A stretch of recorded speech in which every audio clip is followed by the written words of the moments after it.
एक दफा ना हजरत अबू बकर सिद्दीक और जनाबे उमर फारूक की ना किसी बात में शक्कर रंजी हो गई, इख्तलाफ राय हो गया।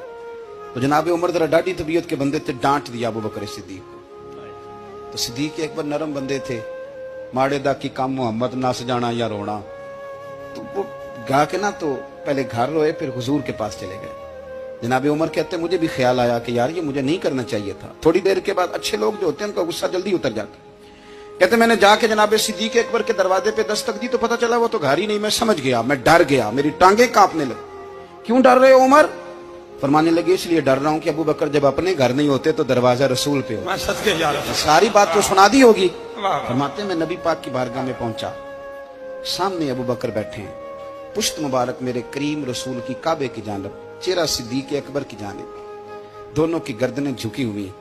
जनाबे उमर पाक फरमाते कि मैं बैठा था और सोच रहा था, सलाम ली, जवाब मिला, पर गर्दनें नहीं उठाई दोनों ने, मुकद्दस गर्दनें झुकी रही। मैं सोच रहा था कि अब हुजूर मुझे डांटेंगे तो मैं सिद्दीक के पैर पकड़ूंगा, मैं अली को सिफारिशी बनाऊंगा, मैं मिन्नत करूंगा, लेकिन कोई बोले तो बात बने ना।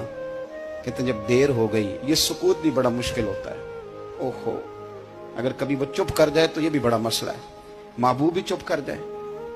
कहते मैं बड़ा परेशान हुआ, जब मेरा कलेजा मुंह को आया ना तो जनाबे उमर कहते मैं बोलने लगा तो आंसू मेरे पहले निकल गए। अल्लाहु अकबर। कहते मैंने रो के कहा सोनिया भूल गया था, मैं गया था अबू बकर के घर माफी मांगने, पर ये यहाँ आ गए। ये मेरे दोस्तों इसे मेरी तकरीर ना समझना, मेरे रसूल पाक के ये असल लफ्ज आपको किताब में मिलेंगे। आप तबक़ात इब्न साद उठा के देखें। जनाबे उमर कहते हैं मैंने अर्ज की हुजूर मैंने गलती समझ ली थी, मैं गया था अबू बकर के घर, हुजूर मैं भूल गया था। फरमाते हैं नबी पाक ने जब गर्दन मुबारक उठाई तो हुजूर की दाढ़ी आंसुओं से भरी हुई। और लफ्ज क्या थे? फरमाया उमर तुम मेरी खातर मेरे अबू बकर को माफ नहीं कर सकते थे? आप बात को समझे, ये नहीं फरमाया अबू बकर ने गलती नहीं की, फरमाया छोड़ नहीं सकते थे, तुम मेरी वजह से मेरे साहब को छोड़ नहीं सकते थे। फिर हुजूर ने फरमाया उमर ये सारा मक्का तलवारें लेके मुझे कत्ल करने आता था, यार ये अकेला था, इसने खोल के बाजू कहा था कि जो हुजूर तक जाएगा मेरी लाश से गुजर के जाएगा। तो मैं दुनिया भूल जाती है, मुझे याद है अबू बकर सिद्दीक ने माल भी दिया, औलाद भी दी, मेरी खातर छोड़ नहीं सकते थे।